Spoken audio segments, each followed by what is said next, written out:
Okay, this is another of the series of business partner training tutorials, and today we're going to look at the door setup. And this is probably one of the most difficult things to do with business partner, or at least it's difficult until you understand the relationship of two of the databases. So to look at the door area, we're going to go to our cabinet setup, which is where all the cabinets, doors, trims and moldings, materials, just basically all the different materials that make up cabinets are here. And we have two buttons that are relevant to doors and drawers: the doors and drawers button and the door drawer profiles button.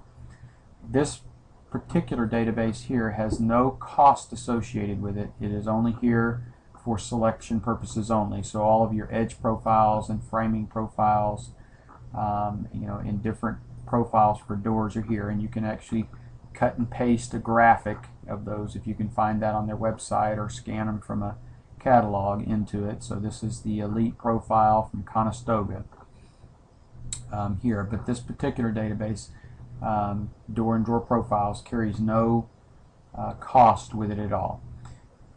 The rest of the door information is in two parts of the database. As we're here, we see a door and drawer database, and we also see a material database. Doors and drawer fronts are the only, and drawer boxes are the only databases that actually are comprised of two separate databases: the door itself and the material for the door. Finishes are all contained here. All of your labor rates are here. Everything about trim and molding is here. Everything about accessories and hardware is here. And within this material database, you have materials that are not doors. You have the back material and your face frame material and edge band material, but you also have an interior and exterior material, but you also have your door material and drawer box material here, and these are associated with the doors. So I'm going to come back here to this door and drawer database, and we're going to first look at one of the existing doors, and my most common door to use is a CRP10 from Conestoga. And the relationship you need to understand to be able to create new doors or edit doors is that when you're on this page, you're actually looking at two databases. The whole top half of this screen here is the door database, as it says right there. So we're looking at a door called CRP10, and all of this information is about this door. From this point down here, all of this information down here is the door material database, and you're looking at it through a portal. So you're actually looking at two databases at once. And the door cost can be an either-or proposition. Here we actually, using Conestoga structure, have a cost per door of $11.25. This is my published cost. I get a 20% discount off of that, or you, or whoever. And then from that, you get calculated cost of $9. If you know what your in-house labor to build this door is, you could enter it here, and you could use this door for both purposes. If you could duplicate this door in some way and outsource it sometimes and make it sometimes, you could use this one door for both purposes by entering your in-house labor cost here. From here down, you're looking at the material database for this door, and all these costs are per square foot. And in the Conestoga's case, they do both. So if we were to use this CRP10 door from hardwood alder with a alder level B, then it would be $13.65 per square foot with a 20% discount for a discounted material cost of $10.92. And then if you enter your material cost, what you pay per board foot for alder, and then enter your waste factor, what do you anticipate your waste factor for this material being, you'll get a calculated cost of $4.22 with an in-house labor cost. This is a calculated field. It's basically taking the material cost and separating that from the labor cost to give you, or the material cost outsourced versus in-house, and saying the difference should be the labor. You can override this field. Any of these fields with a red line around them, you can type into an override, and at that point the numbers will become red, but I don't suggest doing that. You would get two different costs for this same door. If you want to have your own in-house door, you might want to create that with a vendor of in-house.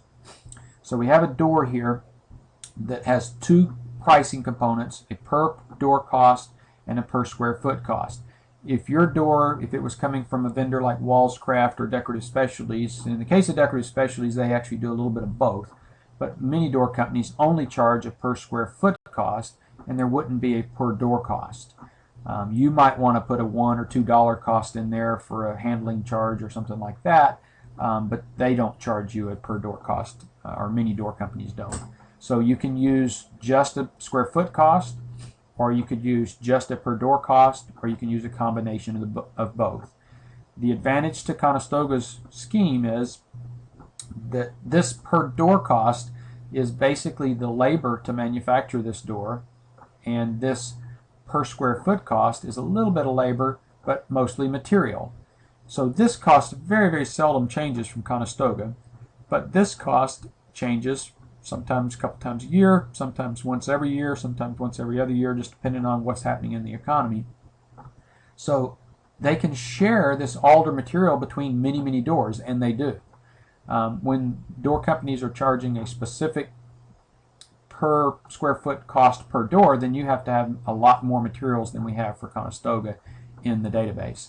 But either way works, and so the relationship you need to understand is that you're looking at two databases here, door database and material database.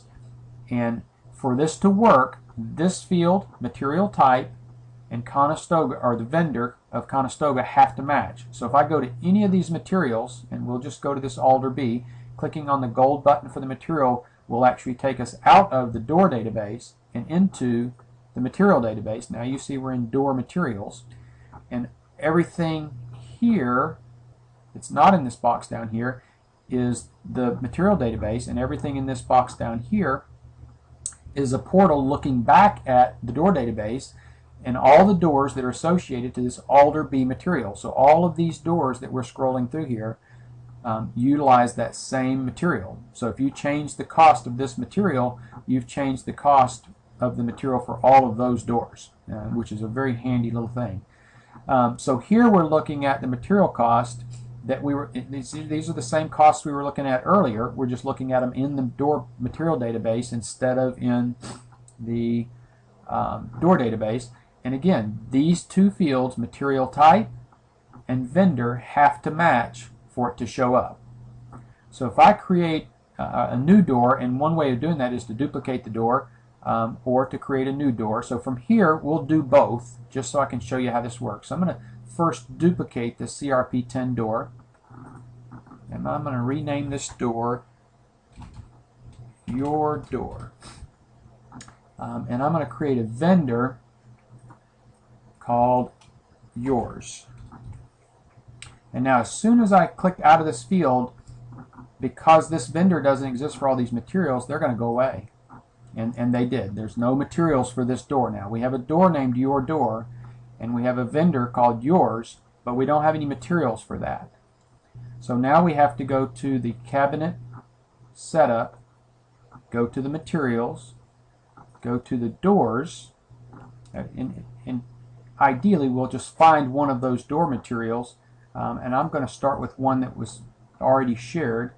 So we'll just use this Cherry B, and we'll duplicate it.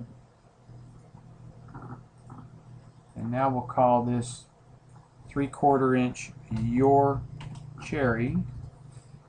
And as soon as we change this to Yours, click out of that. Now we have, and it has to match, it has to be spelled the same, but as soon as that matches and this matches, now we see our door called Your Door here. So we have a material called Your Cherry, we have a door called Your Door, and we can go back and forth, and now we see Your Door with the material of Your Cherry. The key to that working is material type has to be the same and vendor has to be the same. Now if we say, okay, I just want to create a new door, you can come in here and say, okay, I want a door, and give it a name, and we'll call this Your Door 2 with a material type of wood B, or just wood. Wood is fine as long as they match. And we'll go ahead and use our new Yours vendor. and we'll give it a cost of $10 per door with a discount of 10%. And now we'll have to go to our material, and remember we want to match wood and yours.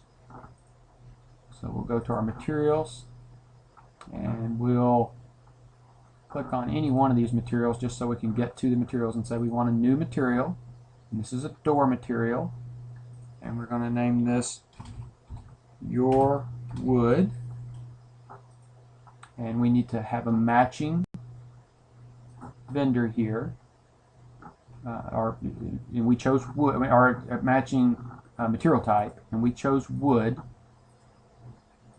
And then here we're going to reuse that yours, and now you see we have a door material called Your Wood and a door called Your Door Number 2, and all of this matches up now. So now we have a door and a material, and as long as we have a material type and a vendor that match, then these databases or you now have a new door that you can use. And if you want to put a material cost in here, and a discount percentage in here, and then your cost possibly, the waste factor, now you've got a complete door that will cost out appropriate. And if you want to put a description in there, you can. And if you want to come over here to your material and put a description in there, you can and should. So that's how the door database works. I hope that's helpful. This is one of the areas that most people have struggled with, or one of the few areas that people have struggled with in the Business Partner. It's just understanding that this particular item, doors and drawer fronts, need to have matching material types and vendors. So to have a door, you have to have a matching material that has a matching material type and vendor. And it doesn't matter which one you create first. You can create the material first, or you can create the door first. I recommend doing what I did first, which was start with a door that already existed. And in this case, we started with the CRP10 and we duplicated it. That's the easiest way because everything's filled in and you just change the things that are appropriate to you, and it helps you kind of guide through what was there rather than just blank fields that you have to know what to fill in. So I hope that was helpful, and look forward to talking to you on another one of these videos soon. Thanks.